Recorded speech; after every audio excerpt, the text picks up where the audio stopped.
ritual now. This is from the Tibetan Buddhist, cultural tradition. Again, let it not be just let me close my eyes and chant some words, especially if you've done this before. Let it be like a meditation, right? So we've been talking about here, when you're holding this gesture with your hands, you're telling yourself a story. You're telling your mind a story. And the story you're getting to paint now is, what if this very world, the one I live in, the one I ride the subway in and do all my normal things in, what if it could transform completely? And not just for me, but for everyone.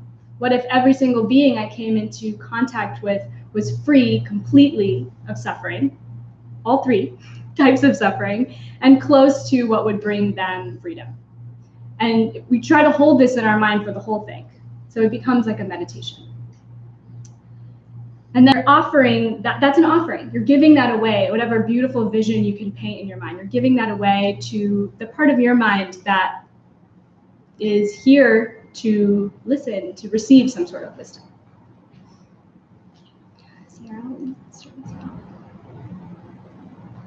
Sashi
There's something I need to do to make this work.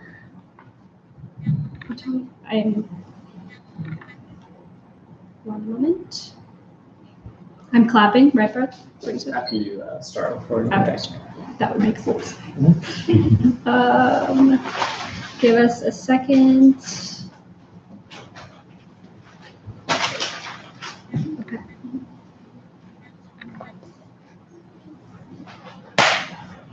Now we've officially begun. Hi, everyone. Welcome. Blaine, there's a cushion right here.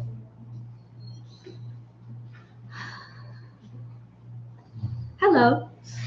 Welcome to Three Jewels. Welcome to Dharma class. So this is class 3 of course 7, which we're in, Bodhisattva Vows. It's a good one. I really enjoyed just diving into this course, this class in particular. I'm really excited to share. So everything we're going to be talking about tonight has to do with the actual act of taking on these vows or promises. So we've been talking kind of in the first 2 classes, right, about someone who wants to change their way of being and decides to take on a set of promises or vows that they'll do that, right? And what we're talking about today, before we even get into what those vows are, we're going to go through them one by one next class. But today, what's that ceremony, that act in which you take those on? What would it do for you? How to make it important? Why bother going through that ritual and that act? So that's what we're going to talk about tonight. I do want to give a little context. For me, sharing this stuff it's hard to put into words, but a lot of what I was reflecting on today was sort of, how did I get here? Like here in this room, on these floorboards in this wall, like, and I don't mean, I got here on the Q train, but like,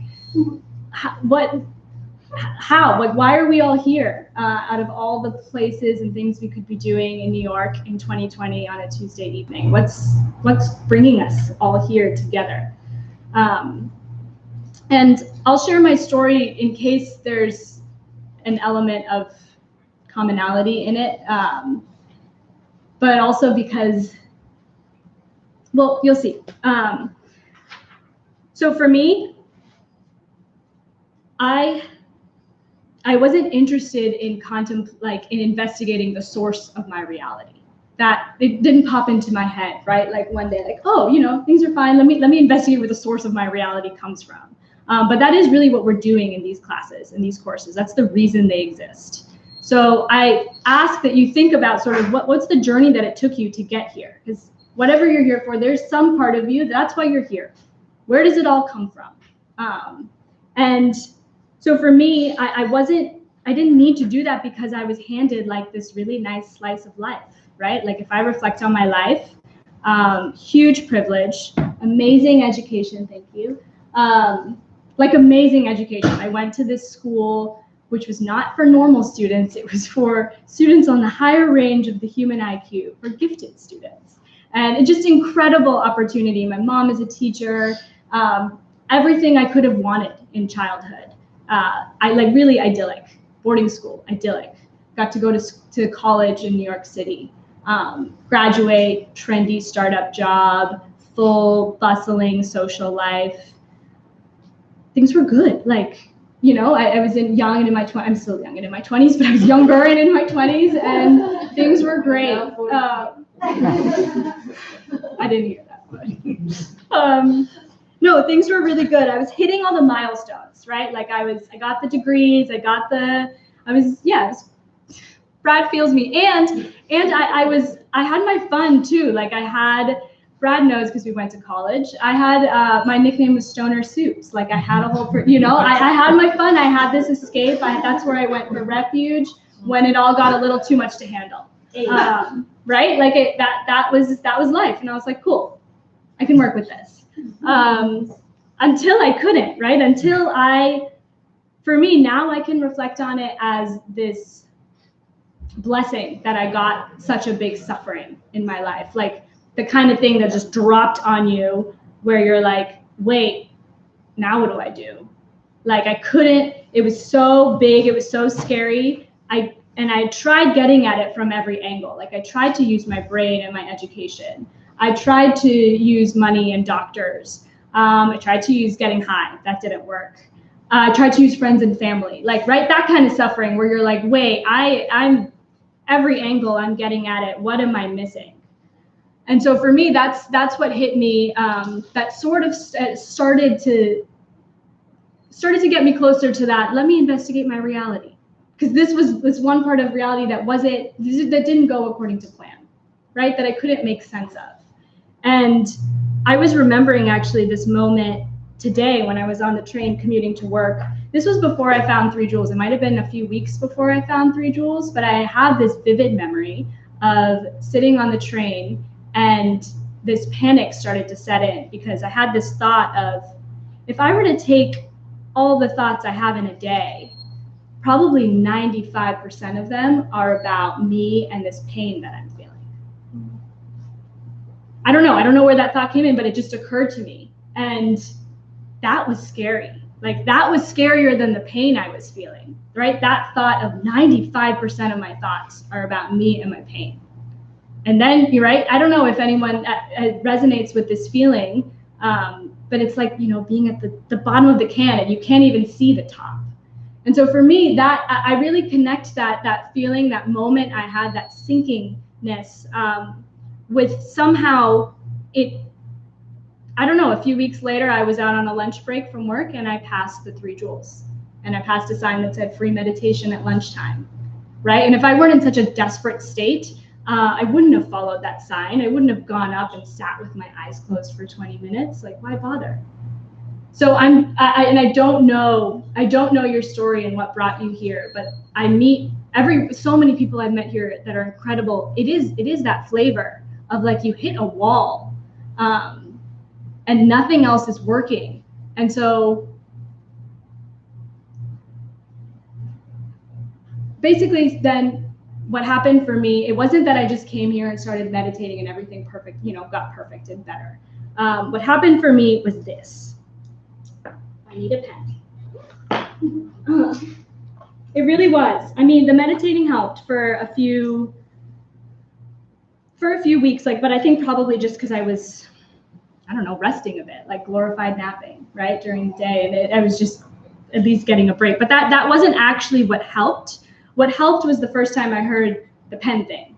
And it really matters what state of mind you hear the pen thing with. So, right, when I heard it for the first time, what I had in my mind was, you're telling me, and we're going to go through it, but you're telling me that this analysis that we're about to go through applies to everything, including this pain I keep feeling, including every single thing I'm encountering in my life. So it matters. The way you listen to this it's part of it's important, the mind with which you listen to this. So this is not a trick question. What is this?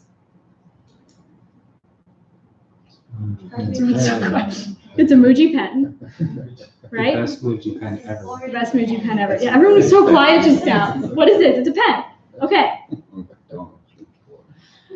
Tom, you're getting to the punchline. Let's work our way there. No, it's I know a lot of you have heard this before, but I'm telling you, hear it see if you can hear it this time, and instead of, the pen is a stand-in for anything and everything you want to place here. So we ask then, okay, it's a pen, no doubt. What happens when a dog walks into this room? A real dog walks into this room, comes up here. What is it? It's a chew toy. No doubt. It's not like they're like, oh, let me chew on this pen, right? It's a chew toy. It is absolutely validly that for the dog. So what is this thing? What is this object then? Is it a pen or is it a chew toy? All of the above and none of the above. It's 2 things and 0 things? Yes. 2 equals 0? Yes. I mean, what you're saying, well, give me more. What do you mean? It's all of the things and none of the things. You're saying that it's not a pen? I'm saying it is a pen to you, okay, and a chew toy to the dog, but in itself, it's neither of them. But it is both, but neither. Okay, cool. What you're saying is that it's dependent on the being that is perceiving this thing, right? Yes. Me, with my mind, forced to experience it as a pen. Yes. I would say that it's a pen and the dog is just wrong. You would say that? Yeah. So like objectively, it's a pen and its intention is to be used in such a way. And anyone who sees it otherwise is incorrect in their perception. It's cool that you say incorrect perception, because part of this example, what it illuminates is that we're actually all having incorrect perceptions about this thing. It's not a pen and it's not a chew toy. It's actually empty of a nature at all. And even the perception we're having of it as a pen, in a way, is an incorrect perception, because we feel that it has this penness radiating out for us and all things. And the mistake that we make then is, oh, dog, you're wrong. Oh, dog, I'm going to hurt you now and hoard all these pens for myself. But Isn't it actually a pen? is it? Like, does it write as a pen? For me, does it write as a pen for the dog when it tries to open it? It said pen on the package when you purchased it. It worked that you use it as a pen. Mm-hmm. Okay. Totally. I So have in used. the reality that we're living in, physical version, like actual life, is Yeah. pen.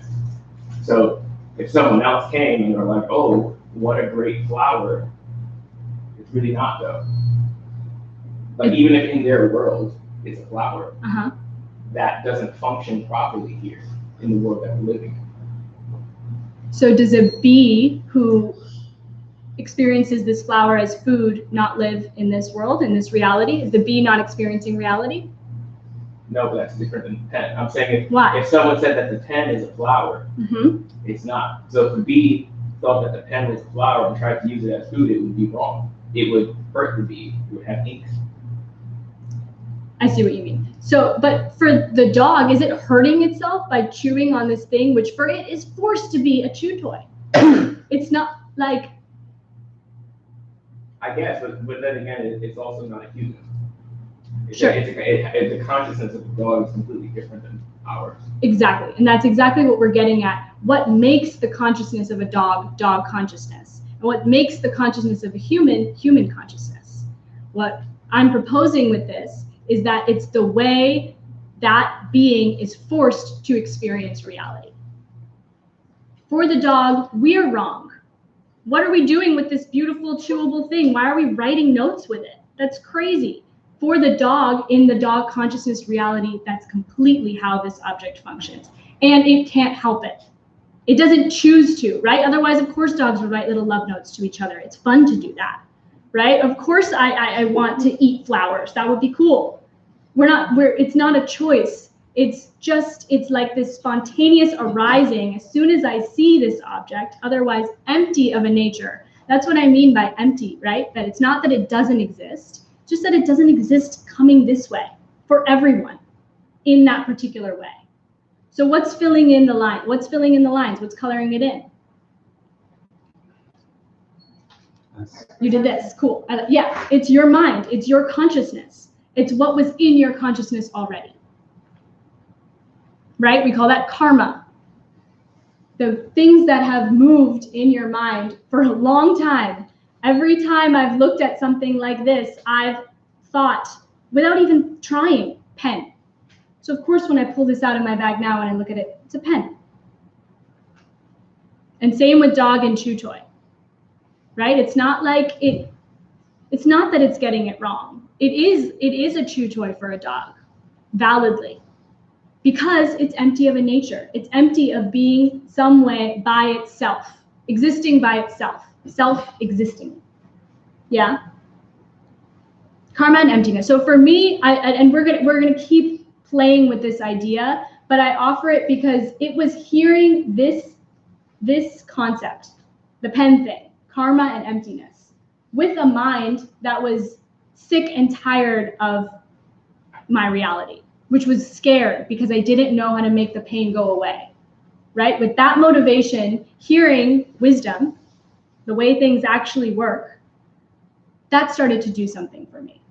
That's part of whatever chain of events has brought me here. So think about that, and it's not one of these things you can't just hear it once and get it. There's lots of layers to it, so we're gonna keep playing with it. So I heard the pen thing, and there's 3 ideas I want to go over before we do the review and then get into this class, and they're relevant, and we've talked about them before. What hearing the pen thing did for me was, what it really did was chip away at that sinking feeling of, oh my God, I'm so selfish. 95% of my thoughts are about me and my pain. And I can't help it, right? And I'm thinking about me all the time, and I'm not able to experience anyone offering me a solution in my world, anyone offering me help. This theory started to untangle that for me a bit. Because what do we say? After you learn the pen thing, you get to develop these certain attitudes. You're sort of forced to. If you can understand even a little bit of this example, you develop what we call renunciation, right? Which is like Develop what? renunciation, right? Which we've talked about. Right. This I'm sick and tired of going around the world wrong, not getting it, thinking about myself, Renunciation, one way to think about it, it's overcoming the innate tendency we have to be selfish. I'm renouncing that. I'm done with that. I'm done being lonely in my own world where nothing's working and no one's helping me. Renunciation. Then you start to feel that, and then maybe you're like me and you look up from the subway seat on the train and you see everyone else in that car, right? And you direct this beam of renunciation out at others. That's called renunciation for others is bodhicitta, class 1 or 2, right? We talked that feeling is bodhicitta, that feeling of, oh, everyone's going through this. Bodhicitta. And that's why we're in this course, right? A bodhisattva is someone who lives and dies by that feeling. That feels like there's nothing else in the world worth developing, no intellect, no personal qualities other than that flavor of bodhicitta, and becomes obsessed with doing that. That's a bodhisattva, right? The only reason either of those things work is because of wisdom, because of the pen thing. Does that make sense? Why bother thinking about others unless the world, everything was completely empty of a nature, and the only reason that I was experiencing things had to do with the way I moved my mind? Does that make sense? Does that, I mean, we'll keep going over it, but wisdom, that last view, correct view, as opposed to incorrect perceptions, are the things that make renunciation and bodhicitta work. Otherwise, they're just, what are they? They're just another thing someone's telling you to do. It's not going to help to be nice. I was a nice person. Why did I have so much pain? I was a smart, nice, functioning person contributing to society. So it's not about being nice. It's about understanding where your reality is coming from and then actively working to transform it. Joyfully, because it's amazing once you get that technology of, okay, it's not a pen from its own side. There's something in me making it a pen. You get really curious about what is that thing. And it's not me kicking dogs because they're wrong. And it's not me keeping all my nice Muji pens to myself. I thought about this the other day. I was in a 3 Jewels meeting and they needed pens. I always have a bunch with me. I took a bunch out of my bag and handed them out. And there was a voice in my head being like, okay, Supriya, keep your eyes on all your pens so you make sure you get them back, right? Because we think that. How do I get pens? I keep my eyes on all my pens and I make sure at the end of the meeting, people give me my pens back, right? But what am I doing when I do that? What is my mind recording? Like this camcorder that's always rolling. In my mind, I'm recording people who need pens and me at some point in the future depriving them of pens. Right? Taking pens away from them. That gets imprinted in my mind. It has to. I'm aware of that, right? I'm aware of that intention that I have. And if you take it to the next step, cause and effect, some things don't just happen. So I planted that seed of, I don't want them to have the pens. How could that ever in the future result in an experience of me having pens? It couldn't, right? Lack leads to more lack. Giving away pens leads to having pens. It feels backwards until it doesn't, and that's why we keep working it. Okay, I'm going to stop talking for a little bit, and we're going to do a review and quiz of last week's content. It's a really short and sweet quiz, actually. It's not too much stuff. And get to know each other. You don't know why the people who came here tonight were here. I started coming to Dharma class. I didn't want to talk to anyone. I was really into all the cool ritual stuff we were doing. It was cool. It made me feel better. But yeah, you don't know. You don't know what someone's really thinking about when you're talking about the pen thing or when you're talking about these ideas. So get to know each other. And yeah, it's just a 3-question quiz. And it's all about last week's content. And it's really your job, if you're in these groups, if someone uses a word you don't know, ask them to explain it. Someone says Bodhisattva or body of a Buddha and you don't know what that means, ask them. So there are people here that were here last week, and that's who I'll ask to lead these things. Sorry, I saw you had your hand up. We'll chat. But let's do this first and just get talking. Over here, can I have Christina and Zoe take a group?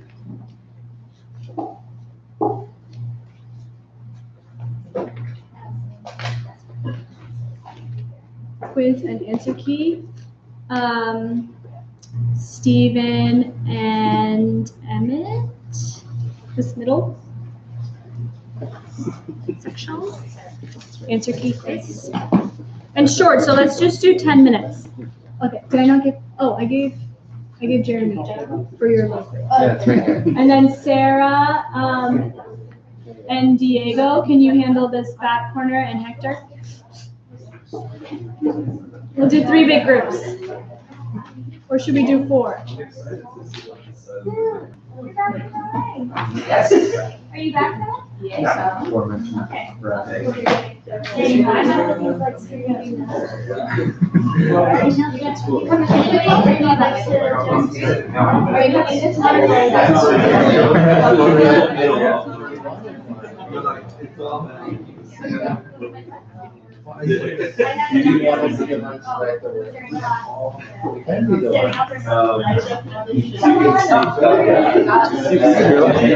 I was.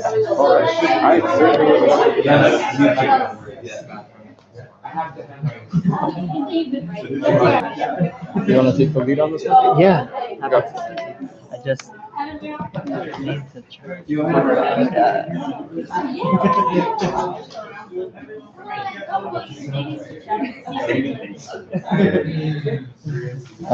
Should we do names first? Yes. Cool. This is also a really quick Scribe. Who wants to be the scribe? I do have one more question. Actually, I'll grab it after that. I'll give that to you. Just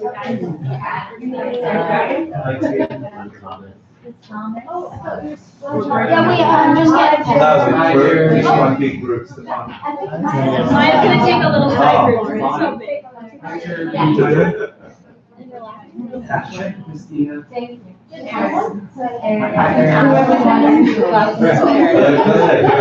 Sorry.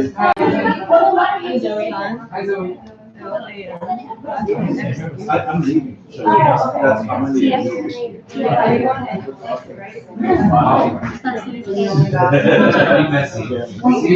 I said I needed a pen. Brad. Coburg, Koberg. Everyone's like,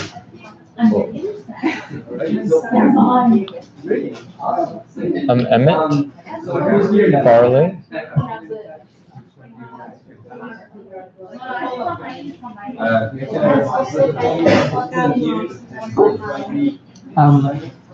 Do you want to go around and say your names like we're talking to each other now? No, that's fine. I didn't hear everyone's names.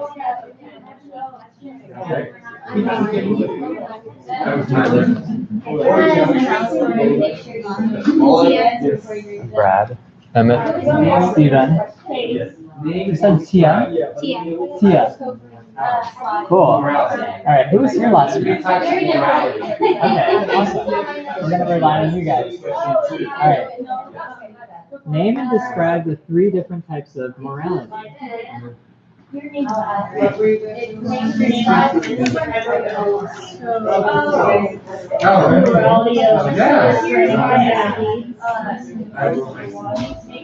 mean, I have them written down. Is that? Yeah, I just reading them. Okay. It's not- Perfect. I mean, unless if you guys have them from memory, we should go with that first. Cool. If anyone does, I think that's really special. So if you know it from memory, blurt it out. Otherwise, we'll rely on notes. And then lastly, I'll rely on the answer key. Do we get the first one? Yeah.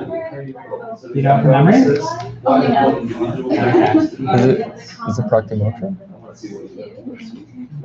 Or is this a different way of dividing it? No, these are the vows.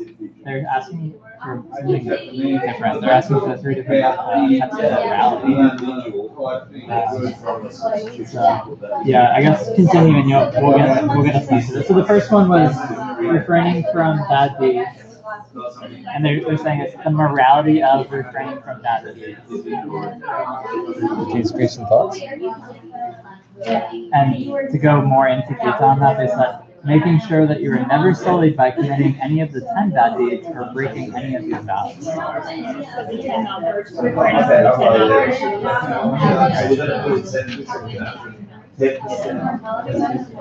it in the notes? Yeah. We're on the first one? Yes. Did you guys hear that? Collecting goodness. Yeah. And then dedicating. Yeah.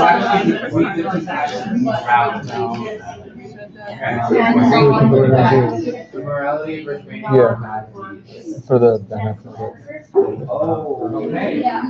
It's like the 10 morals. There are three different divisions. Working for all the The first answer. Yes. You're not surprised. Please don't pay me. I will do this for all of you.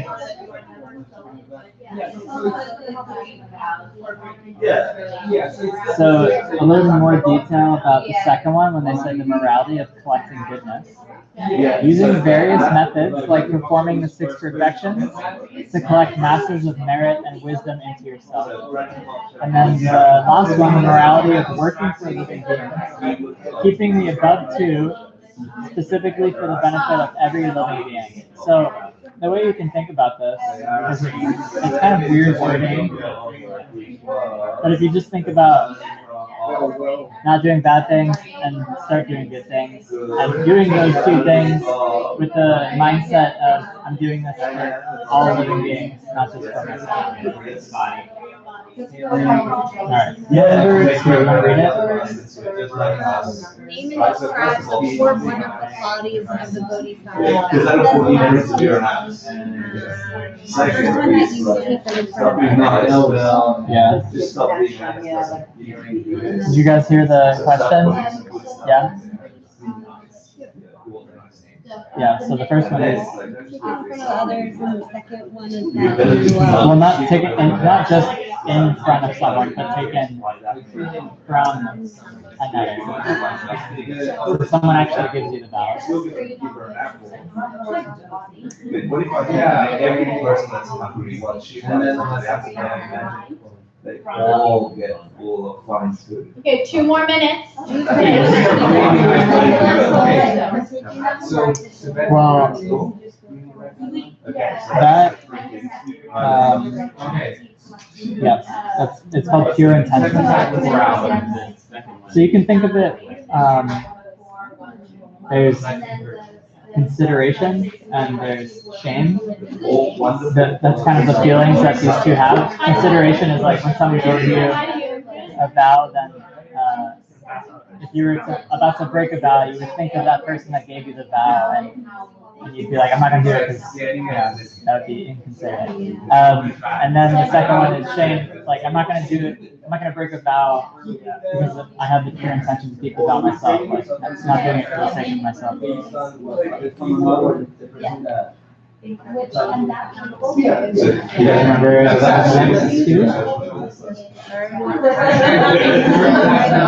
Right, then they can be retaken or.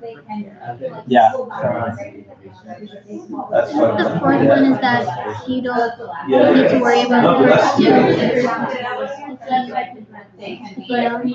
Yeah. Say it again. If you have, or if you know the person, you don't need to worry about the rest. Yeah. So basically, you don't have to break the vows if you have the first 2 qualities really strongly. Like the dash, people think about how to sell.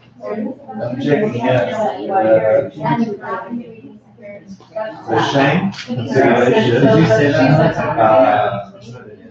They can be great. Yeah, and you can work it and not break. Describe Jain Tsongkhapa's reaction to the idea that practitioners of the Secret Way do not need to follow the other two teachers. Yeah, true. First and second. Yeah, essentially. He was like, what? That's garbage. Throw it out like the garbage that it is. He said, okay, let's go. Since we're like out of time at this point. Do you want to read it? Some of it written down. Do you want to read it from your notes? I don't think I have that. Yeah, I didn't either. No? Okay, so he says, where did you find it? I think it was very long, so I did ... and then wrote Google. So I didn't Google. Alright, he says, this wrong idea cuts the roots of the Buddha's teaching and is like a great rain of hail that destroys the tender crops of the happiness of all living kind. It reflects a total failure to grasp both the higher and lower teachings, an absolute misconception that should be thrown away like so much garbage. So you can paraphrase and say, it is garbage, it's garbage, and throw it out like that. I remember that. I did not write that down. It was very long in the moment.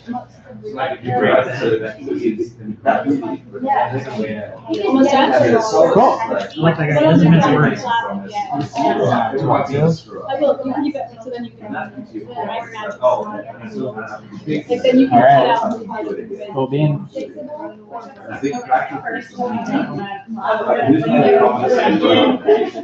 really? Yeah, I think the last two we were like nowhere near finishing. 3/4 through, and you just like one or two that A lot of these are two pages long. This one's like a sort of. I think. Well, this is the quiz, and then the homework. Yeah, but the questions from the quiz come from the I always finish my quizzes faster. Just read the answer. It's the way it shows. It's not the one which is going on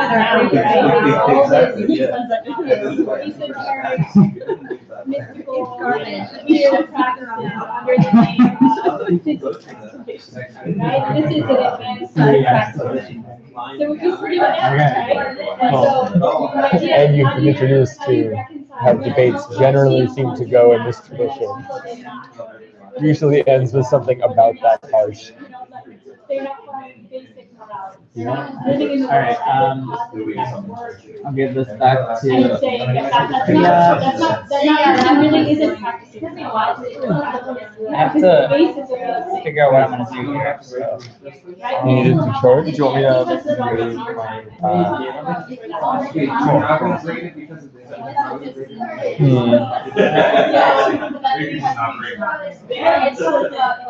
I like so much garbage. Yeah.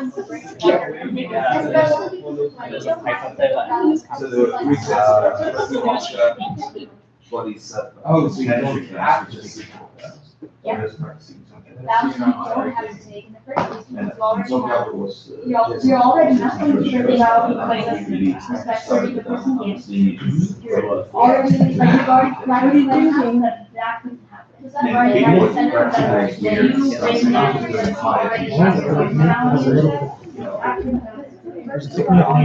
I didn't want to All right. That gave me a little bit of extra, maybe just the extra that I needed. I'll just sit here now.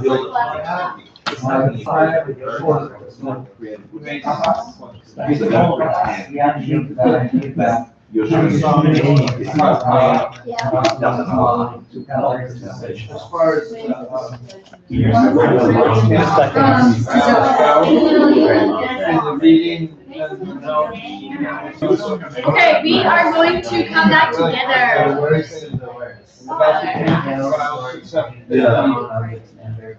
People? And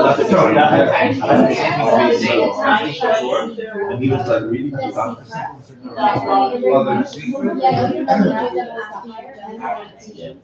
It's the wrong view.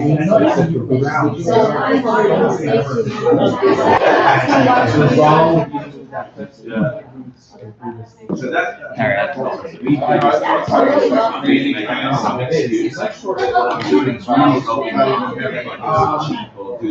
So it's like, I think that's how we still. Yeah. We rationalize. Ish, as people get back together, but there's still a lot I want to get. It's not a nice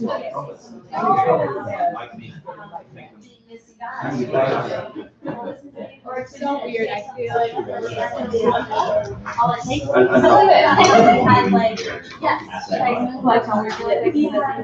Yeah. Okay, we're starting again. And as you give your quizzes in, also if anyone has written homework, it goes to the lovely Zoe. everybody get it? I feel like I was getting lost.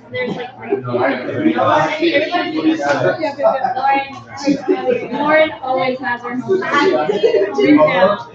Not the To Zoe. Oh, so it does the quiz. Also to Zoe. Yeah. Thank you. Thank you, what's your name? I love your vigorous movie. It really is. Anybody else have homework? I do. You do? You get that chance? Yeah. Was there any questions?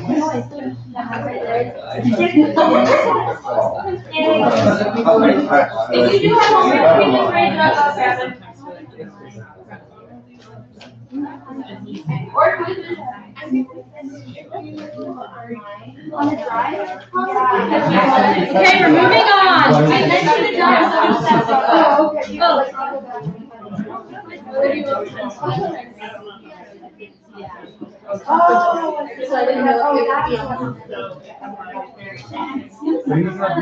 Okay, so we're going to start again.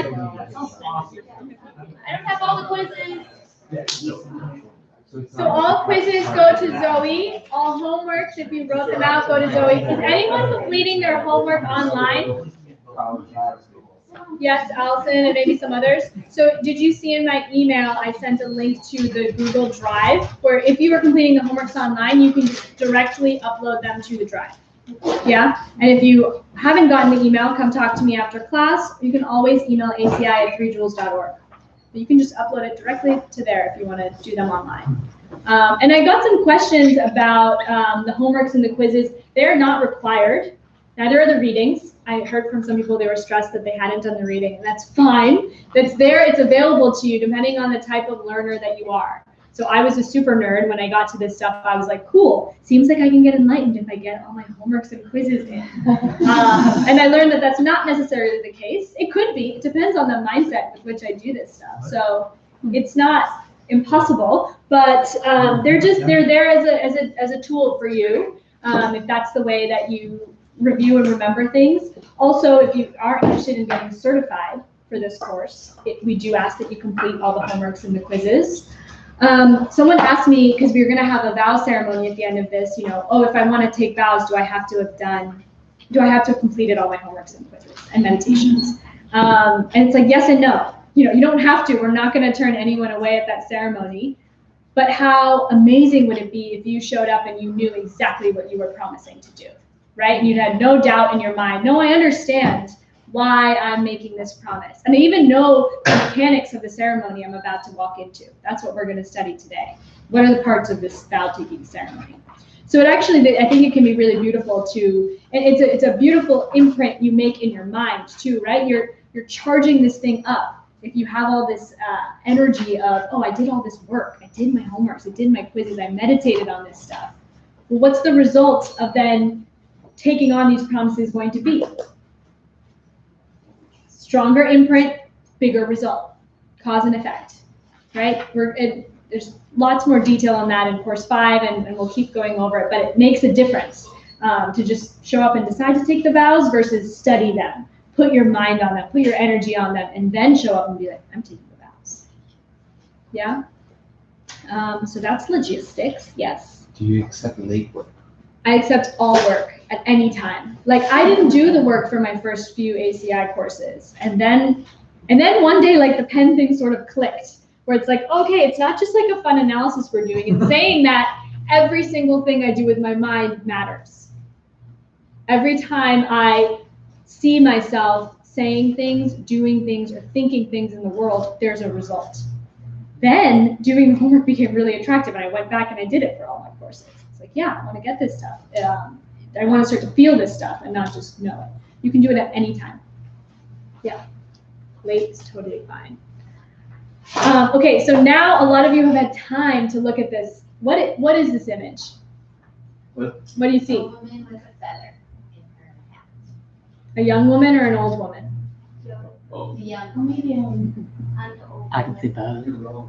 See, I could only see one when I first saw it. I saw the young woman. Does everyone see both? Does everyone see there's an old hag and there's a young woman? There is. I loved when I saw it because it's this optical illusion, right? When you're looking, does everyone see both? Okay, wow, it took me, it took me a while. See, the thing is, once you're looking at the young woman, can you see the old hag? See the one? Oh, there we go. See the old hag? Or when you're looking at the old hag, can you see the young woman? Am I instead of hag, should I not say hag?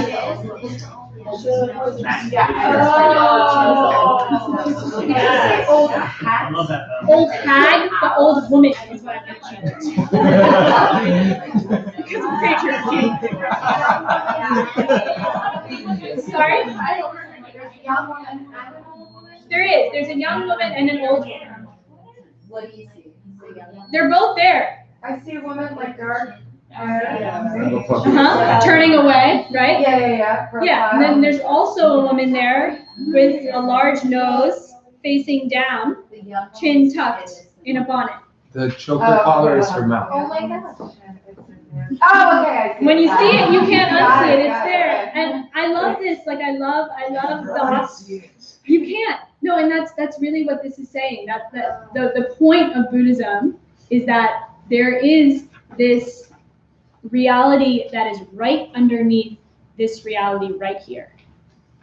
And we just can't see it. It's there, just like the old woman is there, even though you were forced to maybe see the young woman at first, and you had to look for it a little bit. But it's right there. That's the optical illusion, right? They're there. We just keep missing it. Is this a flower or is it food? Or is it something completely else? What's the ultimate nature of this thing? That's what we're investigating. And the reason I'm bringing this up now is because unless we get as clear as we can on this concept, everything we talk about today with ritual and ceremony is just going to be like, okay, well, it's like this fun, shiny, magical thing. But it's not going to do anything, right? If this is the case, that we're forced to see things because of, well, you can't help it. It's like your mind meets the object that's empty of a nature, and you're forced to experience it a certain way. Once you can get a hold of that technology, you have the reins, right? How do you want to then start to approach everything in your life? Cause and effect, cause and result. If you charge it up in your mind as being special, as being meaningful and powerful, that's the only way it's going to have that result for you. Things aren't magical from their own side, right? Ritual, cultural tradition doesn't work and just magically do anything for you from its own side. But could it do something for you?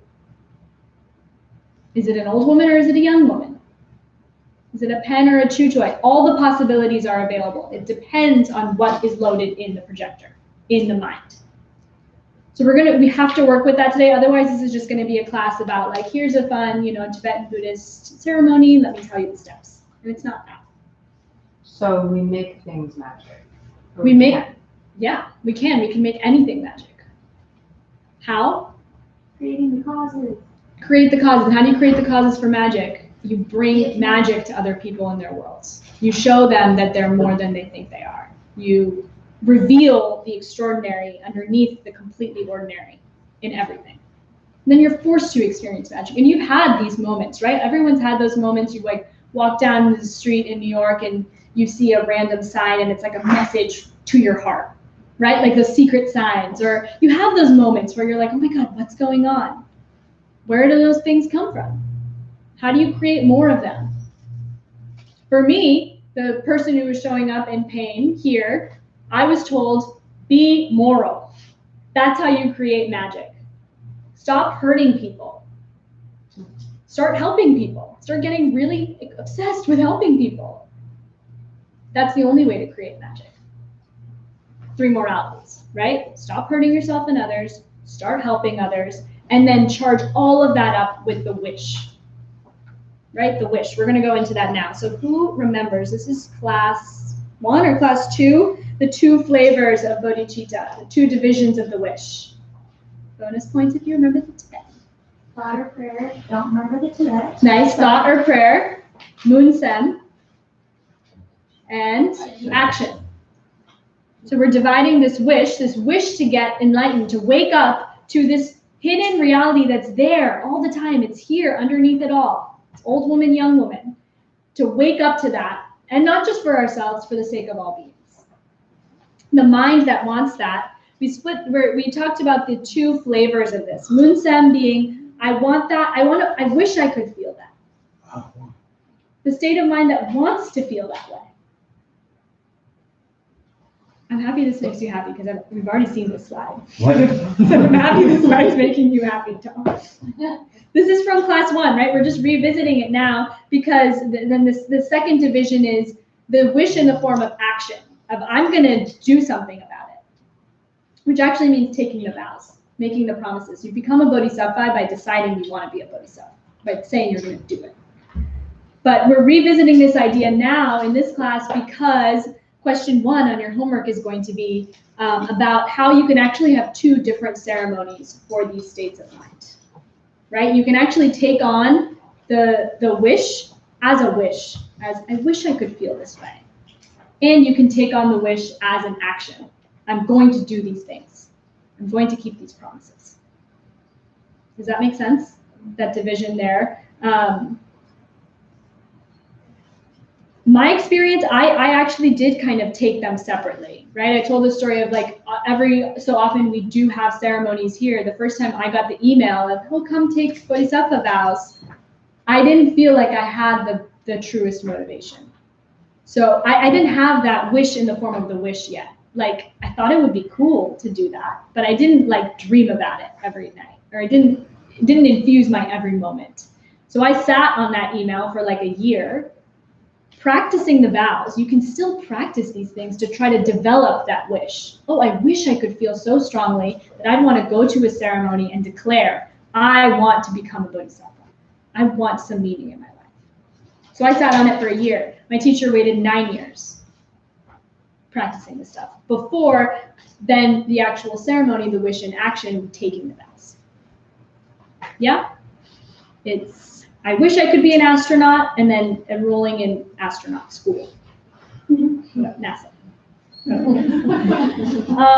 Okay. Cool.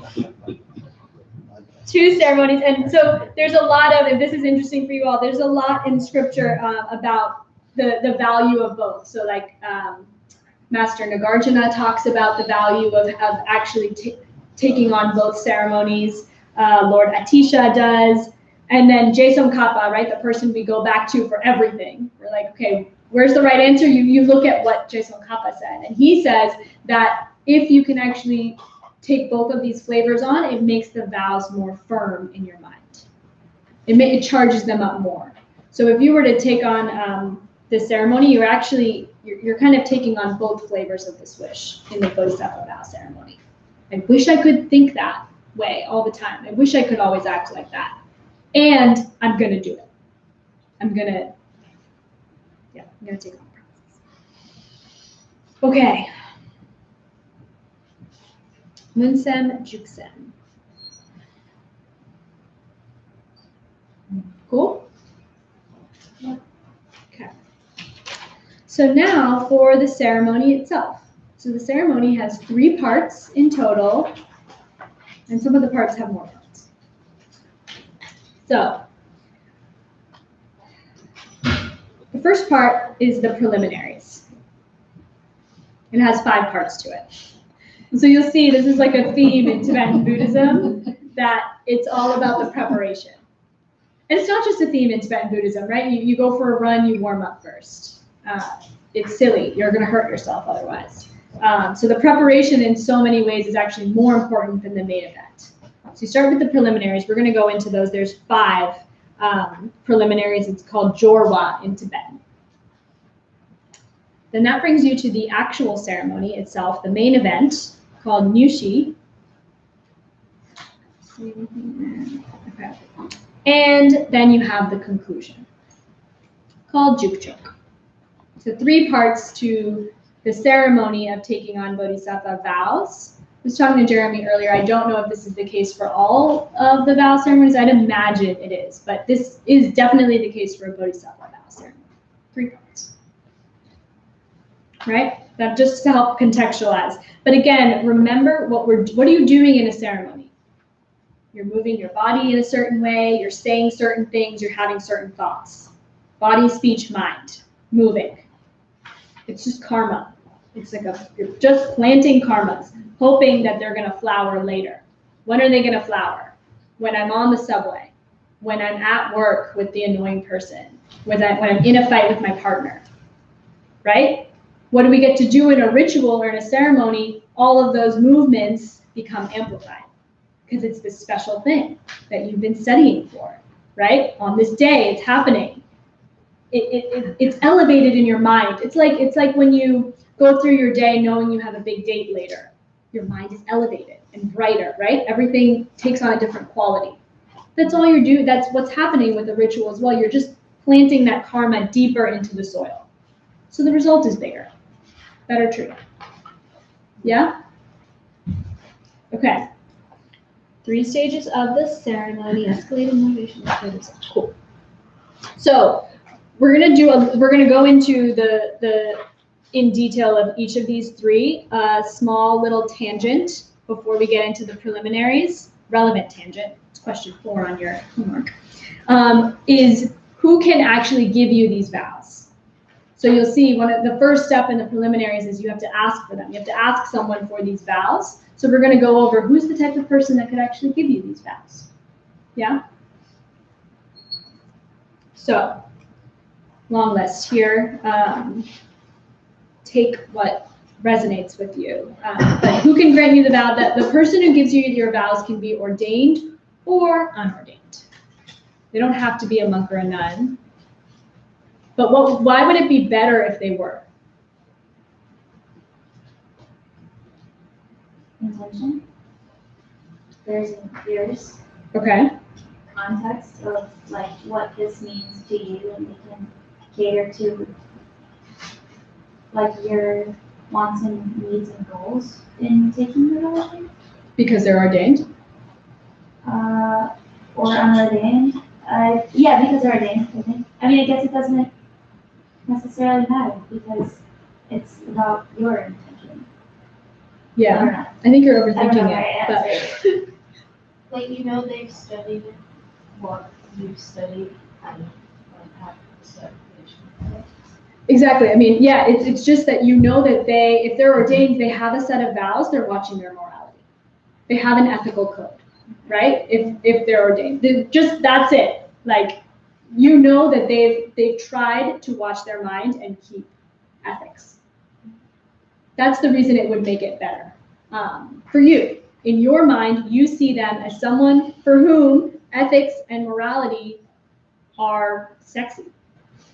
Like, that's what it was for me. I came here and I was like, okay, everyone here seems really happy. They seem like they've figured something out that I'm trying to figure out. And at the same time, they're all doing this little book thing. They're all taking out a book, and every few hours each day are checking in on their mind, or they're watching their morality. They're being ethical. So in your mind, you need to have that connection of doing ethics somehow creates bliss in my world. But if they're an ordained person, they already have that practice. They've developed that muscle of watching their ethics. That's why. They can be male or female. They should keep their vows well. And I think you have to think about that. Like, what does well mean, right? I don't think it means like they are like a super, I don't know, like it, for me, I think keeping vows well means keeping them joyfully. Like they're excited to check their book and be like, okay, what's the next vow I get to do? What's the next promise I get to keep? Because that's what these things do. They just get to elevate ordinary moments in your life. You're writing an email. What if you thought about every word you wrote as delivering the perfect wisdom to the recipient? Perfect one. Wisdom. The exact thing they needed to hear. You still write the email, you still do the thing, but completely different experience in the moment and in the future, right? You plant something now, it's going to have a result in the future. So you see them keeping their vows well. So they're doing it sweetly. I think that it also has to do with, and this is something someone should explain to you when they give you the vows, which vows are more serious to break, which ones are not. What are the nuances of the vows? How do we interpret them, right? When do we take it super literally, and when do we understand what's really being implied? So they should know those and keep them well. They should have a Bodhisattva intention. That's important. Someone who can grant you the vows. This was easy for me because I can't help but see my teacher or the person who gave me my vows have that intention, but it was really clear to me in the moment I actually got them. So for me, it was like a few summers ago, but it was the first time, the time I saw my teacher in the ceremony. He flew there, and a few weeks later, she's gone. In my mind, I saw Bodhisattva intention at play in the way that he interacted in that arena, right? And what does that mean? I knew that he was there amidst obvious suffering, right? We've talked about the 3 sufferings. Definitely on and off pain, probably more on the whole time. Suffering of change. He saw this being, this mom that gave him birth, completely wither away. Quickly, things change. And then, what's the last? All-pervasive suffering. He was definitely faced with death. And what's going to happen to her mind at the moment of death? So when I say someone has a Bodhisattva intention, what did he do in that experience? He made sure every moment her mind was prepared for the inevitable, right? Made sure that all that she thought about, all that her mind was seated with, was joyful memories, was the times that she took care of other minds, preparing her for this inevitable moment of body and mind separating at death. And gave her everything he knew how to prepare for that moment. That's a Bodhisattva intention, right? It's not turning the other cheek. It's not making sure everything, everyone's okay at the hospital and, do the Jello cups and all that. Like it's getting real with it. It's having those conversations. It's really looking at your reality and being like, it's empty of a nature. I'm forced to experience this a certain way. How do I use this moment and seed my mind with exactly what I need to transform it? And you can do that even in a hospital room with your mom dying. That's a Bodhisattva intention. So you have to check this person out and see, do they take every single moment and use it to wake up, to help others wake up? Yeah? It is preferable, they say, that they can also give you your tantric vows. So I don't know if that was a quiz question, it certainly was a homework question of the relationship between the 3 different types of vows. It's preferable if the person who grants you your Bodhisattva vows also has the ability to give you your secret vows.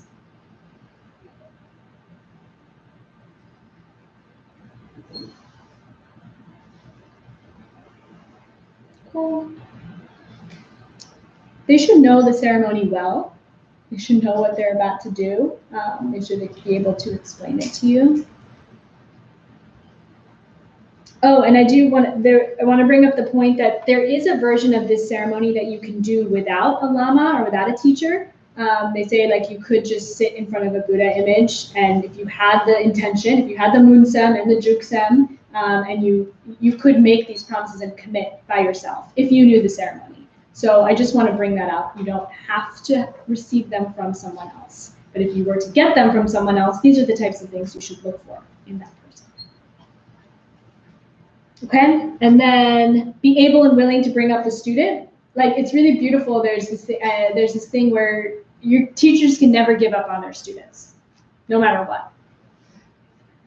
So you should, hopefully you get to see them acting that way. Like, no matter how many times you mess up in front of them, no matter how many times you're like, give me my pens back, people, please make sure you return my pens.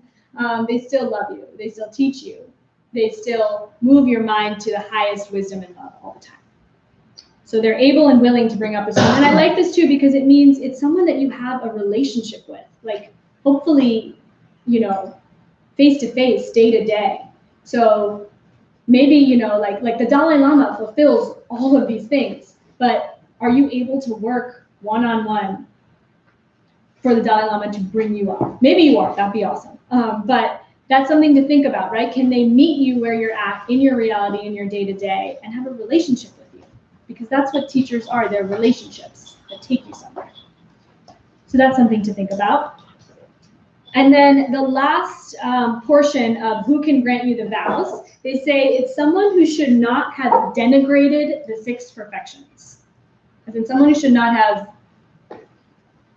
pooped all over the 6 perfections. I try not to swear in these classes. So yeah, someone who honors the 6 perfections, which we've gone over, but we'll do it again in this flavor. So someone who has not denigrated the first perfection, the perfection of giving, right, is someone who you perceive as being satisfied with what they have, right? Giving up that attachment to the shiny things. They're cool with what they've got. More often than not, you see them giving things away rather than obtaining things for themselves. So you watch them, you check them out. First quality. And they don't care what they're going to get back. They give just to give. They get so obsessed with giving, they'll calculate how much exactly they can give every month, like Sarah does.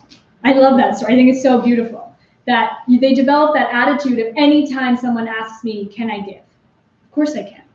I'll put change in my pocket to make sure. And you start with change, and then you move up to I'll give anything, whatever you need. First perfection. Second perfection is ethics. They have a practice of ethics, so they respect their vows. I always think of, like, you know, the interview question of like magazine interview, not job interview. You know, if you were stuck on an island, and you could only bring one thing, what would it be? I'm pretty sure a Buddhist would say my vows. Because it really is that. Your vows are like this lifeboat. If you can put your mind on these promises you've made, you're going to be okay. Because these are the things that have the effect of waking me up, of not keeping me stuck in sameness. I sometimes think of samsara as same sorrow, the same stuff over and over again. So the second part is you should see them as someone who respects their vows. Supriya, Yes. you said these are related.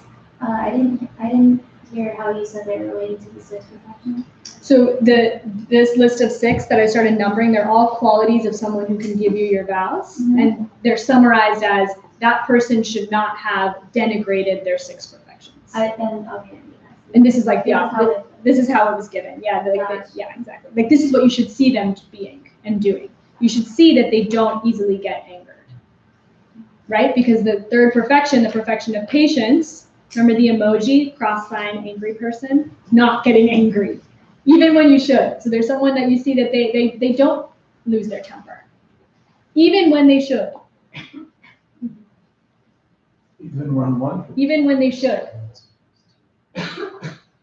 Right, and that doesn't mean you let people walk all over you. It doesn't mean you put yourself in dangerous situations. Right, Bodhisattvas aren't doormats. But it's someone who understands that acting with anger must produce destruction in my world. that actually a single moment of anger, as it snowballs and grows, like karma does, creates, what does it create? It creates climate change, war, division, all the things we're experiencing in the world. A single instance of anger. So they train themselves to not be angry. Fourth perfection, they give this as, so the fourth perfection is joyful effort, right? Which means, what's joyful effort? Does it mean you're just happy all the time? Rejoicing on what, like, you practice the 6 perfections. Yeah, or anything good, right? Joy in doing good, because you know it's going to give you a good thing. Because you know, being like, right? It's that feeling. It's often I've heard it translated as like a zest for dharma, right? A zest for spiritual work. And you see that, like you see that in people. They'll come here and they start, like they get that zest. It's just oozing out of them. They're like, yes, what can I do for you? How can I help you? And then that can go away over time, right? It becomes boring. It becomes hard. Why am I not getting the results? Why isn't it working? So you can lose that zest. So that's what they mean by this fourth aspect. See someone who's not lazy in their spiritual practice, that they keep going, they keep rejoicing with every tiny little goodness, every effort. Yeah? They're able to concentrate. They meditate. They can hold their mind in meditation on an object of their choice and not waver. So they've trained in the craft of meditation. They can concentrate. And this last one's the best.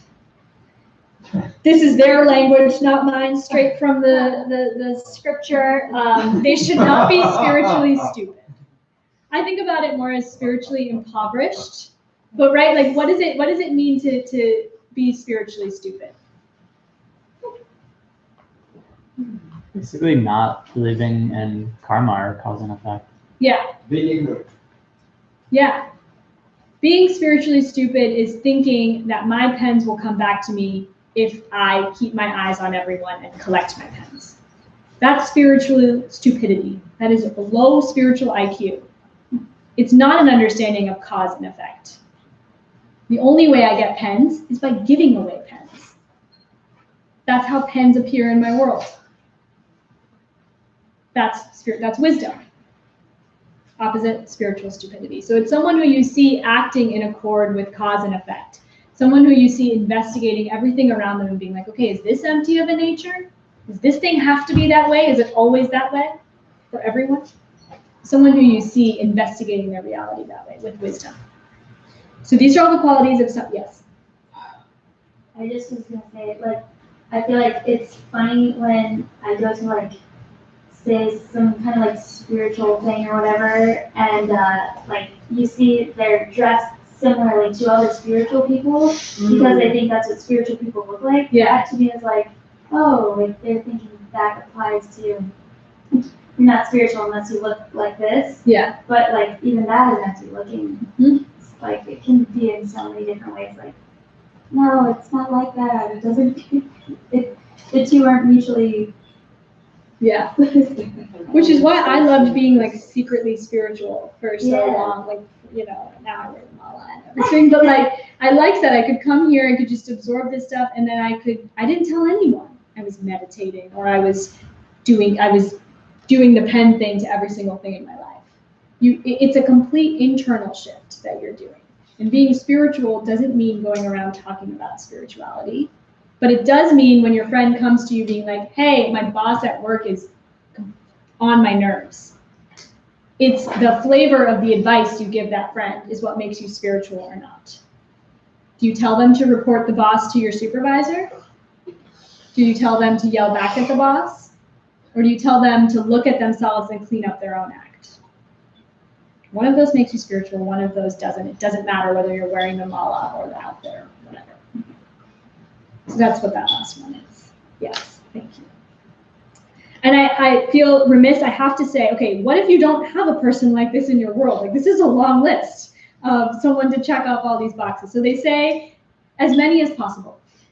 You know, look for someone who can embody as many of those qualities as possible. Or better yet, create that person. How do you create the perfect person to give you your vows? The perfect teacher. You do all of these things.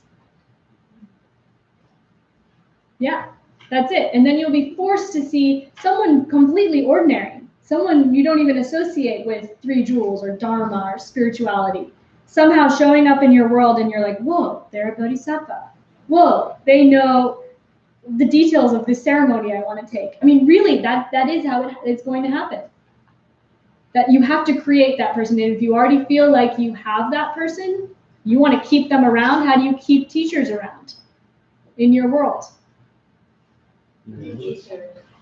You be a teacher because they're empty of a nature. They're not emanating teacher out from their own side. Because otherwise, everyone would see them as a teacher, and they don't. Otherwise, they'd bonk you on the head and you'd become enlightened. And it doesn't happen that way. So you have to create this person, and you can do it now. You have a list. Okay. So that was a little tangent. Now we're back to the preliminaries, right? First part of the ceremony. But I had to bring that up because it's part of the first step. So there's 5 parts here. If you're taking notes, 2 of the preliminaries, and the first part is you have to ask someone for your vows. If you're doing that version of the ceremony, right? And that's the type of person you should ask. What do I have to say here? Okay, so this list, the list is pretty simple, but there's all these other details that were that are part of here. This is all from a commentary by Jain, so I'm also going to give you kind of the fill in the line. So you request your vows. You request to have a ceremony to get your vows. Like you actually have to ask for it, which I think is cool. Who's recording the request to do this? When you ask for something, who's recording? Whose mind is registering that? Your own, right? If you have a teacher with a bodhisattva intention, of course they're going to say yes. You don't have to ask them. All they want is to give you these promises that are going to free you forever. But you need to record in your own mind, hey, I need these things. I want this. So you need to hear yourself ask. But also here, they bring up basically preparing the space in which the ceremony would occur. And so there's all, the reading has a really beautiful description of sort of how to make the space really beautiful. But it's not about gathering all the right things. It's like what Zoe, you were saying, it's that intention of, if for real, I thought that someone existed with like this vial of, you know how like they have that building somewhere where it has like all the vaccines or all the cures for things somewhere, right? That exists. Someone else knows what I'm talking about. But imagine someone had the vial with the cure for suffering, right? And they're about to walk in that door to give you your bodhisattva vows, because that's what these things are. How would you welcome them? What sort of space would you create for them? So they say it should be, beautiful, fragrant. It should have images of whatever enlightenment means to you. So Shakyamuni Buddha, OG Buddha, but for you, Jesus, cool. Ramdas, cool. Whoever that being is for you. You should have images of that because you're starting to elevate your mind, the whole state, right, of what you're about to do. What else do they say? You should make offerings to the 3 jewels. So typically the way the offerings, they say, it's like you make flower mandalas. So like what we're doing here, right, with our hands and chanting at the beginning is you're making physical representations of those offerings. And traditionally you make 1 to each of the 3 jewels. What are the 3 jewels? You guys should know, you're sitting inside of it. Louder, people, come on. Okay, so now what are the jewels? What's different from, what's a Buddha versus a Buddha jewel? We're talking about the 3 jewels right now. Cool. The emptiness of the actual thing. Awesome. So what you're really making an offering to, you're not making an offering to a statue of a Buddha. What is that going to do for you? You're making an offering to the Buddha jewel. The fact that the mind of an enlightened being is just like the pen. It's empty of a nature, which means it's just like your own mind. There is an aspect of your mind right now which is exactly the same as your future enlightened self. And that is the fact that your mind is empty of being a certain way. You know that, right? That's why some days you wake up and you're like, oh, anxious mind. Some days you wake up and you're like, oh, fun, loving mind. It's empty of a nature. And only because of that could it one day completely transform to, oh, enlightened mind, omniscience, ultimate love, perfect wisdom. That's what you're making an offering to. When you make an offering to the Dharma jewel, what are you making an offering to?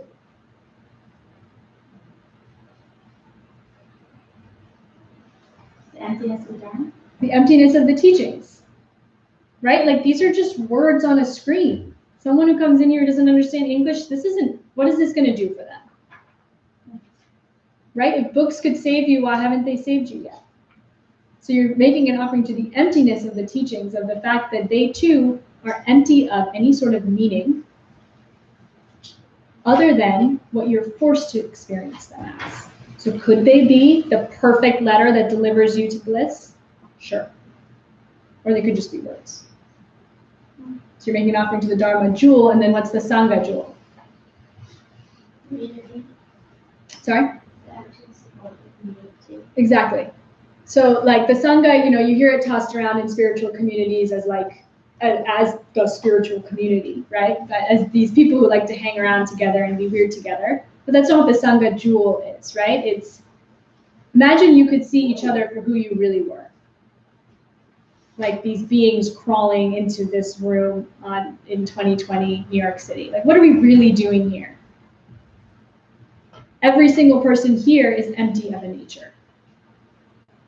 The capacity for them to be samsaric schmuck versus beautiful enlightened angel. That's an emptiness. The Sangha jewel is really the community of beings that have achieved that state, that have seen wisdom directed. So that's what you're making offerings to when you make offerings to the three jewels. So yeah, that's all that, and ask Sarah, there's so many Sarahs, but I've learned a lot from Sarah around if you need help on how should I make the space? How should I set up the altar? What all is necessary, right? They say you should have a representation of the body, speech, and mind of a Buddha. You should have offerings to the three jewels. You should have photos. You should make it feel magic. Like it can be, right? These floors could just be floors, or they could be the things you put down with your hands that cold winter day so that other people could have access to this space. Right? These walls could just be walls, or they could be the thing that you stood here painting so that others could have an experience of this place. It could be complete magic, and it could be more than that. So that's why you're doing all this stuff. That's why you're making the space beautiful.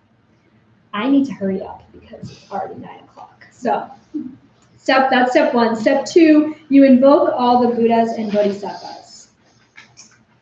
So this is like that step I was saying, whoever this is for you. So that's really important. Like you need to figure out for you, who are those beings in your reality that you perceive as in some state that is beyond normal.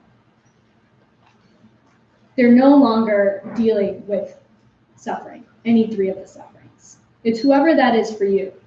And what they're saying is that part of the preliminary of the ceremony is you actually need to imagine that they all are there around you, with you.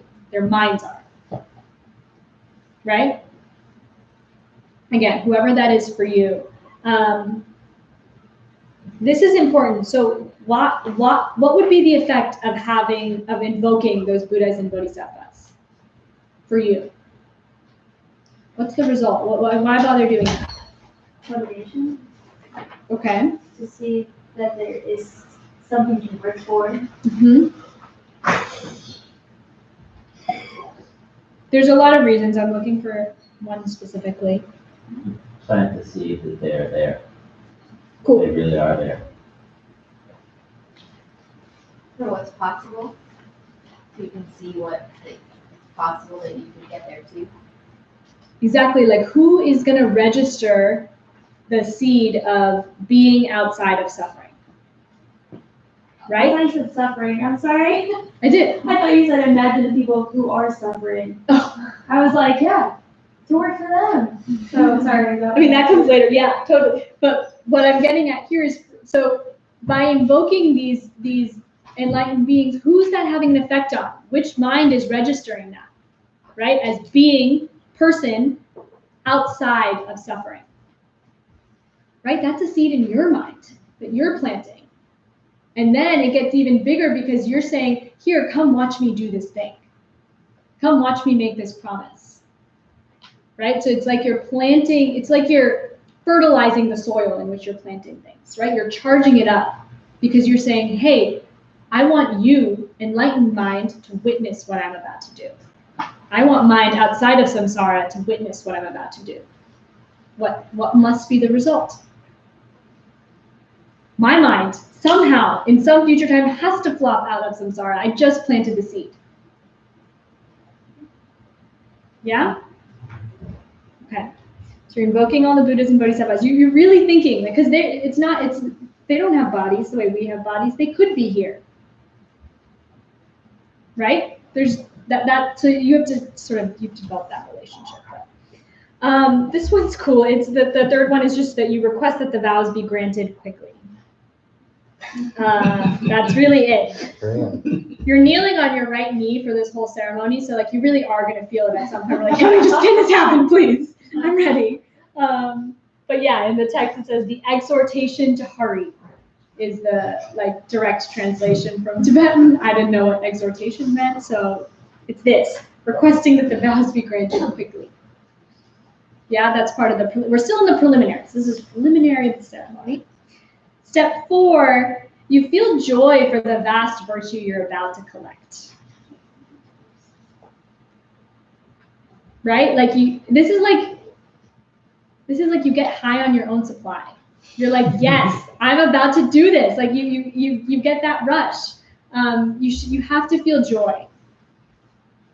There's many reasons. If you took ACI 5, you know, right? Karmas with strong emotions flower bigger. That's one reason. There's so many reasons, but here's one that I like.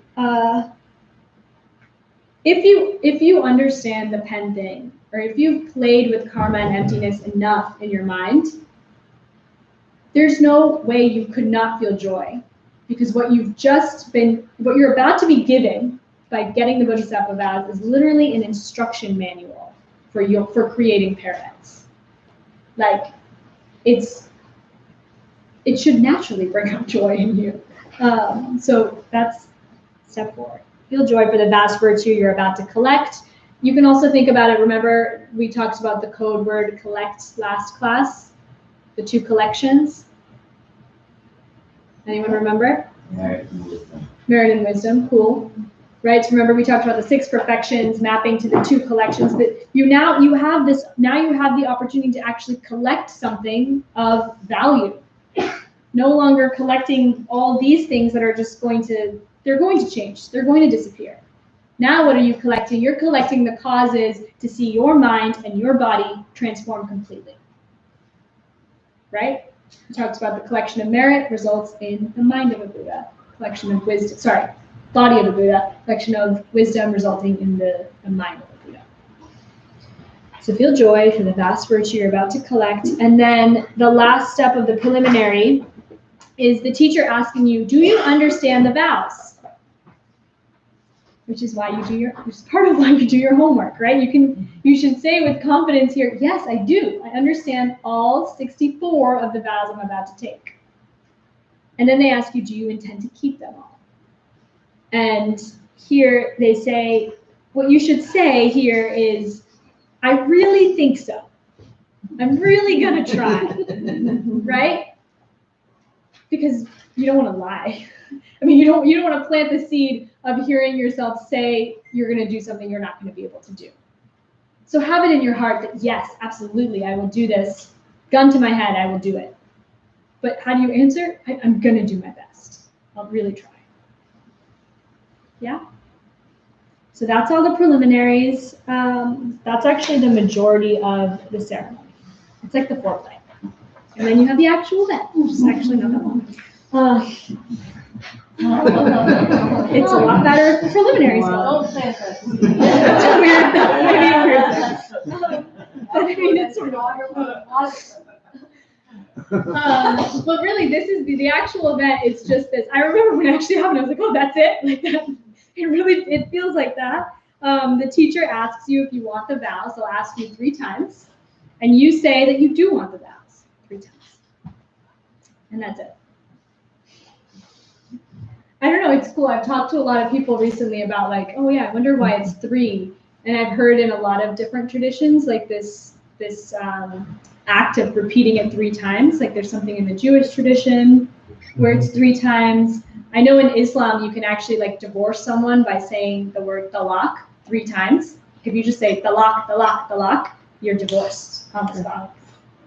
So I don't know why it's 3. They don't have any details there. But if you think about it karmically, what's happening here?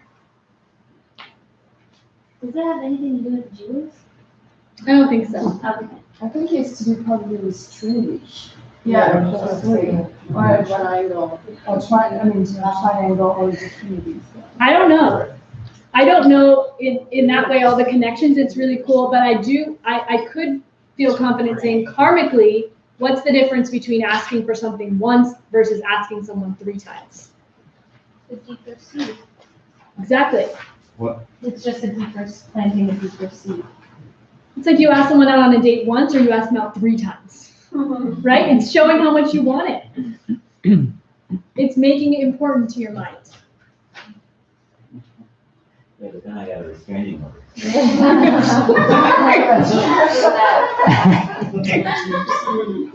You need to work You on asked my 10 metaphors. That was the problem. Stop it.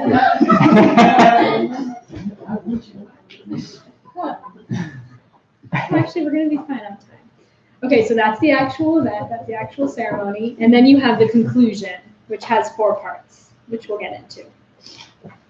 So, the conclusion, the first thing you do is you ask all those Buddhas and Bodhisattvas that you collected in your mind, right? And you said, please come here, watch me do this. You ask that they really witness what you've done, that promise you've made. Right? And this is related to what we talked about last week. What will happen? Remember how we talked about those things that that was on your quiz too, that protect the vows? Right? That the wonderful qualities of the vows that keep them from being broken. What is that first one reinforcing? If you really feel like, okay, all the Buddhas and Bodhisattvas, really just watch me do that. Consideration. You wouldn't want to refrain. You would refrain from breaking it out of shame. Exactly. That's exactly where you get that wonderful quality from, right? Of, okay, now, because you are going to come close to breaking them or break them. But that thing that's going to stop you is that charge of that moment of, no, I made that promise in front of all of them. They were all there. It's going to hold you back. It's going to be that shame of what would they think? I just promised in front of them. So that's the first one. Then part of the conclusion, and I remember when my teacher did this, it's really fun. You're sort of like, what's happening? But they really make you feel very good about what you just did. And it does feel good. I mean, they don't have to try so much. It's that feeling of maybe you might get it for a second in the ceremony, and they say that's all you need. You need a second of this feeling of maybe this is the first thing I'll do in my life that's completely selfless. Maybe this is the first real thought I'll have that is not about me. And that's amazing. I mean, imagine how long it might have taken to get to that feeling. And to have the opportunity to do that. So they'll pump you up, they'll make you feel really good about it. And I think that this part is important. Like when I was reviewing the notes for this class, like it's so amazing for us to have access to this technology. Like we can study this ceremony and all the steps and do it here in 2020 in New York City. This has been done for centuries. This is how Buddhas and Bodhisattvas are created, right? And it wasn't always as easy as you show up to class and you get the PowerPoint and you figure out what to do, right? There's this story of Lord Atisha, who's a Bodhisattva, and he had to travel for 10 months on a sailboat just to find someone who could teach him about the vows, right? Like that's the reality of it. It's not, the fact that we've even have these available to us. I want to do something different with my life. It'll make you feel happy, like really happy. That's number 2. Oh wait, there's another important thing that happens right here. I sort of skipped ahead. So the thing I just talked about of sort of like feeling thankful and grateful, that's more that flavor I just talked about of like, okay, I get the opportunity to do this, to study them, to know what I'm signing up for, right? That's number 3, more like making an offering with gratitude. But number 2, this really cool thing happens. So I learned another word for it the other day, where it's this thing that happens like if you're in a room and there's 2 perfectly tuned musical instruments. If you back me up on this, Emmett, if you play a D string on one of them, on the other one it will start to resonate. What's the question again? There's no question here. I'm just describing this phenomenon that happens. It's. I hope that this is true. I heard this the other day. And it's called quantum entanglement. I don't know if someone just said that. So I just heard it. It's just it's red, yeah. But it's also called quantum entanglement. That's right. If like if I have an open D string on any stringed instrument and someone plays a D note on another instrument, my D string will vibrate. Exactly. Yeah. That's what I'm talking about. The fancy word for that is quantum entanglement. It's also resonance. But I love that concept. It's really cool. And that's what's actually happening in number 2. So what's happening is, this is what they say, the Buddhas and Bodhisattvas, off in their paradise lands, it's like for them the ground begins to shake. And so they check in with their wisdom, with their knowledge, and they're like, what's going on? And they see, with the all-seeing eye of wisdom, oh, there's Zoe taking Bodhisattva vows. Right? Like there's someone making this promise and they feel it. It shakes the ground that they stand on. I think of quantum entanglement there.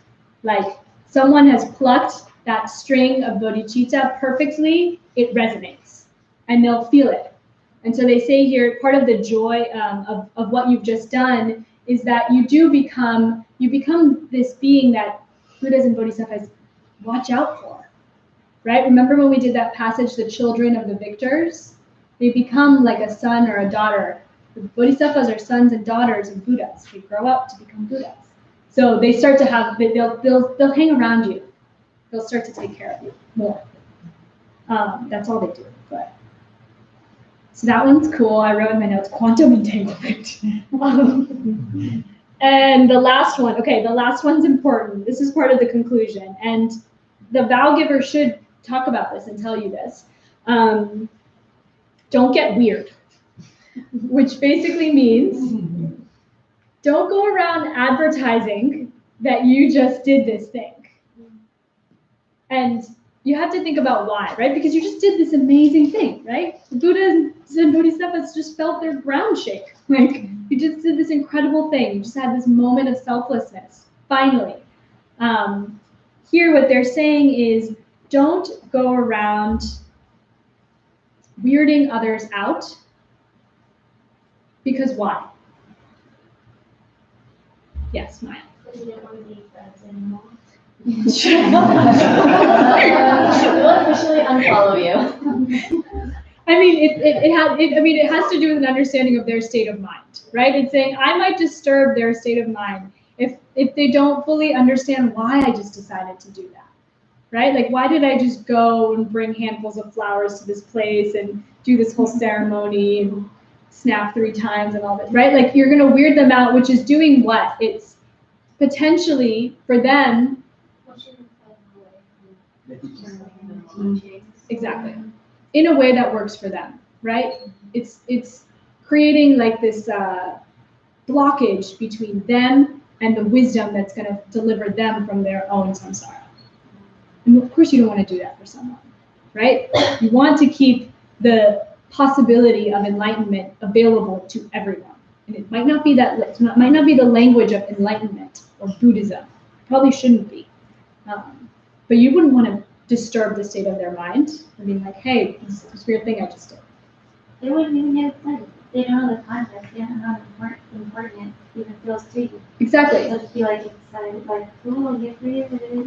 Or worse, they might feel like that's strange. Yeah. Right? Like minimum, they might be like, that's, whatever. But or worse, they might start to equate something that could get me out of suffering with strange. And you wouldn't want to do that for someone, right? Like, why would you want to equate those things in their mind? Yeah, I think just a couple of days ago, somebody I worked with knows that I'm into Buddhism, and in a conversation said, I don't know anyone who's religious. You know me. And it had the exact opposite effect of what I thought it was going to have. Because it made her think of Buddhism as a bad thing. Because in her mind, she's equating religion with something that oppresses people and that brought her family down. And I said a bad word. And now she's kind of turned off by the whole Buddhist thing. Yeah. I feel terrible about it, but At least you have intelligence again. yeah. It was both of our karmas. Yeah. It's in different directions.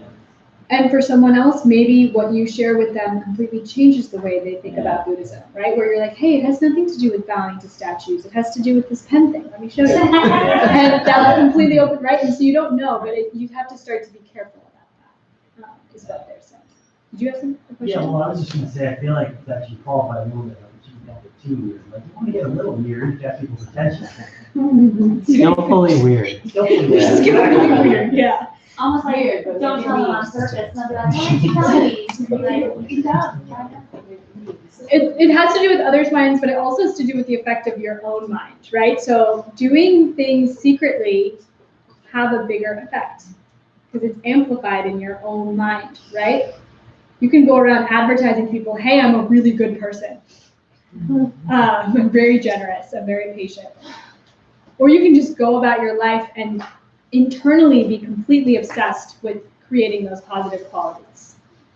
It will stay this beautiful, private, internal transformation. So it's like this same room, this same experience we're having, old woman or young woman, pen or chew toy. It's an internal thing. It's a thing sprouting from your mind. So it's actually beautiful. I think the deepest practices are the ones you keep entirely private. Those secret acts of kindness, right? The doing the amazing thing, planting the perfect seed, and then not telling anyone. Yes. I would also maybe interpret the don't get weird part as like staying humble. Yes. So. Yeah, which is like the ultimate thing you've just done, right? You've just been like made promises to be humble, to think about others more than you think about yourself. Yeah. Yeah, like technically, my teacher gave it to us as don't get weird. Technically, it's basically don't advertise it to those with no faith, so as to protect their minds. So as to keep the possibility for faith in freedom an open door for them. Yes. So that's the conclusion of the ceremony. I think there's one more thing, which is probably important, as you all might want to know. Who can take the vows? And that's what we'll end with. Like, we've gone through this whole ceremony, but who's eligible to actually take the vows? So it can be someone who's ordained or unordained. That's fine. Right, we talked about last time, prerequisite for taking the Bodhisattva vows are refuge vows. But you don't have to be a nun or a monk, right? These are things you can take as a person in the world. It's cool. You don't have to give those things up. You just get to change your relationship with them. So the partner becomes a way to get free. The job becomes a way to get free. The shiny things, they all become a way to get free rather than to get trapped in sameness. in terms of The way to become free, what? free from suffering. Like they all. And what's refuge vows in relation to all the other 3 vows? Yeah, cool. So refuge vows are the foundation of all the other vows. So when you're taking refuge vows, what you're saying is refuge, protection, the umbrella, right, that we're carrying around in the rain. The protection I'm going to take is in the 3 jewels. The 3 jewels we talked about, in that idea of, in the truth of karma and emptiness applied to every single thing. Once you're taking refuge. I sort of understood the, anyway. Sorry. I understood I've come to understand the refuge pretty well. But I got mixed up about the taking refuge vows. Yeah. Then that's different than the freedom vows that. Yes. Bodhisattva. I can't. Bodhisattva. Yeah. No, it's a great different. question. It is different. And So anyone can give those? Not anyone. It's probably the same list as what we went over for Bodhisattva vows for refuge vows. Here, when we do the ceremony at the end of the course, which you are all welcome to, when you take your Bodhisattva vows, if you don't already have refuge vows, you're going to get both sets. Because they're a prerequisite for each. But you can take them in one go. Yeah. It's kind of like a strange practical question, but because of the not doing harm or taking life, do you need to be a vegetarian to take the vows? Or so they're not, it's not like when you come in, they're going to have a checklist, you know. Like, no, but I'm just like yeah. philosophically. Yeah. So it's something you have to investigate for yourself. You have to watch your mind and look at your world. And so the best thing with morality is you do an experiment, right? Like I came here, I saw people doing this stuff and I was like, okay, I'm going to do an experiment. They're telling me that if I watch my morality, somehow my life is going to get better. So you need to sort of do that. If in your world, you are seeing people getting sick, people dying, life somehow being harmed, try it. Try it for a month. Yeah. Right? Of being vegetarian, and not just being vegetarian for the sake of vegetarianism. Every bite you take that's refraining from eating flesh, you dedicate to, I hope I stop seeing people get sick. Right? You have to make that connection in your mind. And you see what happens. You have to. So that for you, that morality becomes a truth. But it's not, no one's going to be sitting here being like, so, are you vegetarian, right? But it's for yourself. How much are you watching it? And how subtle can you get? Life is taken even in the way we, in vegetable crops, right? So there's all sorts of arguments. It's the impressions you're making on your mind. Yeah. Cool. Okay, so who can take the vows? You can be ordained or unordained. You intend to follow the 3 moralities, right? You intend to understand and follow the 10 non-virtues as much as possible, to refrain from doing harm, and to try to do good. And you intend to develop that wish. You wish for the wish. May I think, just for maybe once every day, can I get enlightened for the sake of all beings? You have that desire. Someone who intends to follow the 3 moralities. Someone who knows the vows and intends to keep the vows. So you keep coming to class, you will know the vows. I promise. I know we keep saying this, but literally starting next class, all we're doing is going vow by vow in detail. So you are going to know the vows, all 64 of them. But also you intend to keep them. Right? And how do you keep vows? You check in on your mind every few hours. That's the only way. That's the only way to keep your vows. It's not like you just get them in the ceremony and then they're there in your pocket and you have them. You create them, you keep them by checking on them. And you're going to start and you're going to have a great consistent practice and it's going to fall off and then you start again. And that's it. It's just coming back over and over. You start to learn why meditation is important, right? Because what's meditation off the cushion? It's ethics. It's bringing your mind back to the object that you deem important. Who really wishes to have them. I think that's important. It's that feeling, I really want them.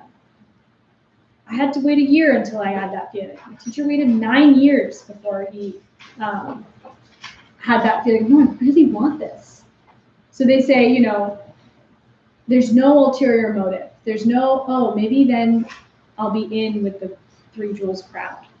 That's not, if you come here, you know, everyone's welcome. It has nothing to do with that. But or maybe then I don't have to keep my job, right? Or any other feeling that you have of why I should take these vows. I say that because, like they say for nuns and monks, oh, I'll take these vows so then I get free food and I can live at the monastery and I don't have to work. That's not a motivation for taking these vows, right? You have to really wish for them and you understand why. Oops. Free food for all Bodhisattvas. Oh, yeah.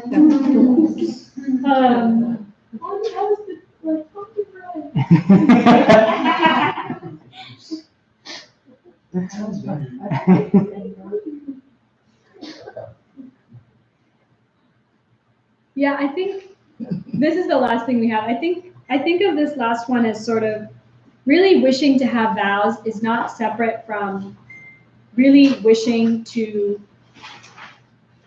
give yourself permission to become a different type of being. It's entertaining that possibility. Maybe I don't have to just be normal and small and keep breaking.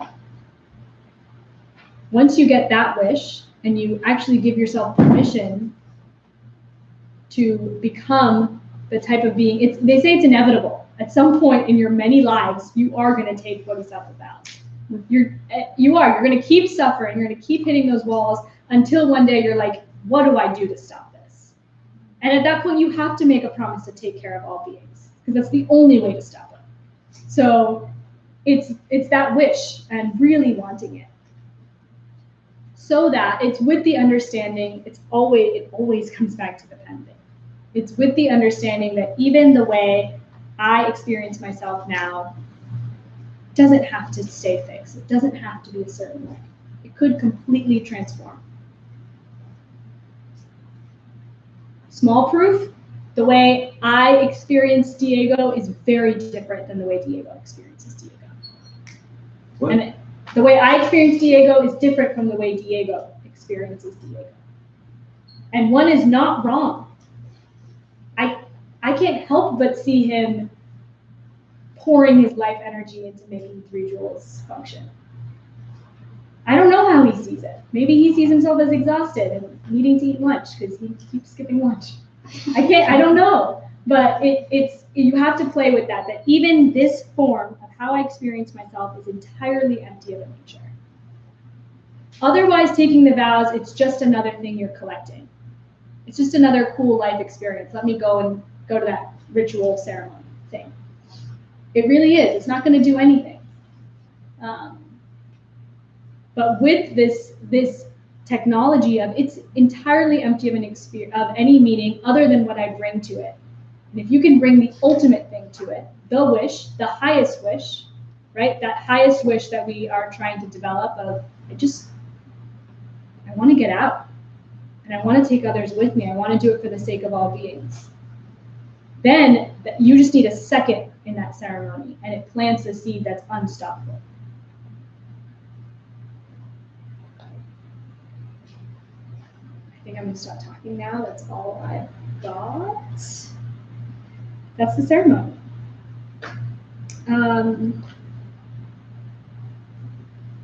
I would say any questions, but we don't have time for questions. Let's dedicate. I'm gonna skip. Yeah, and as you prepare to dedicate, so if you've already taken these vows or gone to one of these ceremonies, take a second to feel good about that. And if you haven't, if you're at all intrigued or curious or anything in your mind moved throughout this class of, oh, that's available to me, that possibility is there, because it is. Just let that grow.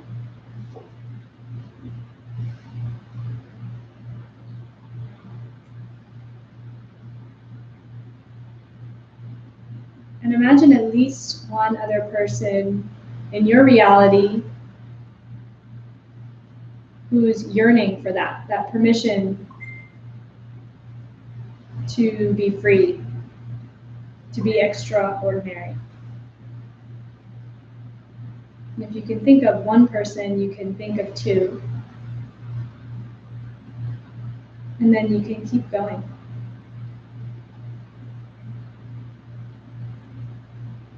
Give away any moment of concentration or joy you experienced in class, investigation, curiosity, just give it all away.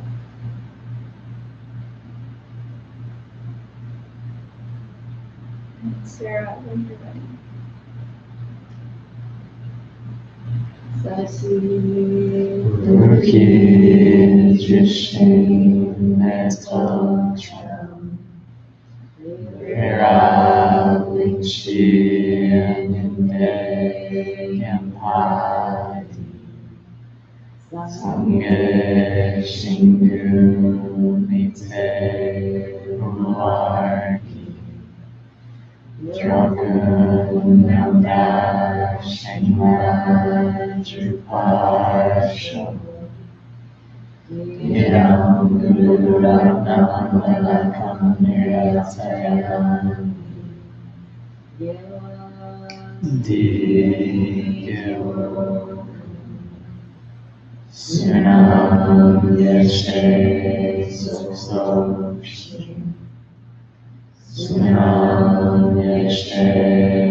Thank you so much.